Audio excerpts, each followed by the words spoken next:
خود تحریک انصاف خود اس کا کریڈٹ لے رہی ہے. بٹ کیسے دیکھتے ہیں آپ سر خان صاحب کا واقعی میں ایک ان کی ڈٹرمنیشن آپ کو لگتا ہے کہ کام آئی اور یہ ایک احتساب ممکن بن پایا؟ بسم اللہ الرحمن الرحیم. دیکھیے میں آپ کے پروگرام پہ بھی شاید پہلے بھی کہہ چکا ہوں اور آج شاید دوبارہ مجھے موقع ملا ہے, میں دوبارہ اس بات کو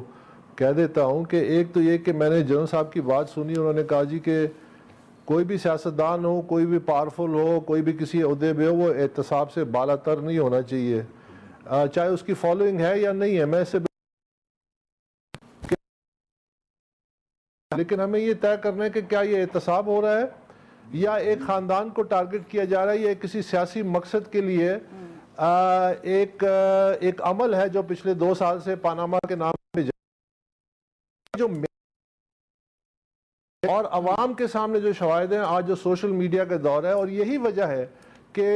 وہ جو نیریٹو ہے کہ پاکستان میں ایک شفاف احتساب کا عمل چل پڑا ہے, وہ نیریٹو کامیاب نہیں ہے, وہ ناکام ہو چکا ہے. لوگوں کے بہت بڑے شکوک و شبہات پیدا ہو رہے ہیں کہ یہ ایک خاص سیاسی مقصد کے لیے ایک کیمپین شروع کی گئی ہے, ایک خاندان کے خلاف شروع کی گئی ہے, چاہے انہوں نے کرپشن کی ہے یا نہیں کی گئی, لیکن یہ تعصب پرسیپشن بہت بڑھ رہا ہے. اس کی بڑی وجہ میں آپ کو گنوا دیتا ہوں. ایک قانونی طور پہ جو فیصلے آئے ہیں, پاناما کا جو پہلا فیصلہ آیا تھا, وہ جس شخص نے, جس کی تحریک کی وجہ سے یہ کیس بنے اور کیس چلے, عمران خان, اس نے خود کہا یہ کمزور فیصلہ تھا. تو قانونی طور پہ یہ جو دوسرا فیصلہ آیا ہے, جو میں نے دیکھا ہے, جو قانونی ماہرین ہیں, اکثریت ان کی یہ کہتی ہے کہ بڑا کمزور فیصلہ ہے اور شاید وقت کے دھارے پہ پورا نہ اتر سکے اور آنے والے وقت میں یہ مسترد ہو جائے اور اس کی کوئی اوقات نہ ہو. آپ کو لگتا ہے کہ یہ سسٹین نہیں رہ سکے گا یہ فیصلہ؟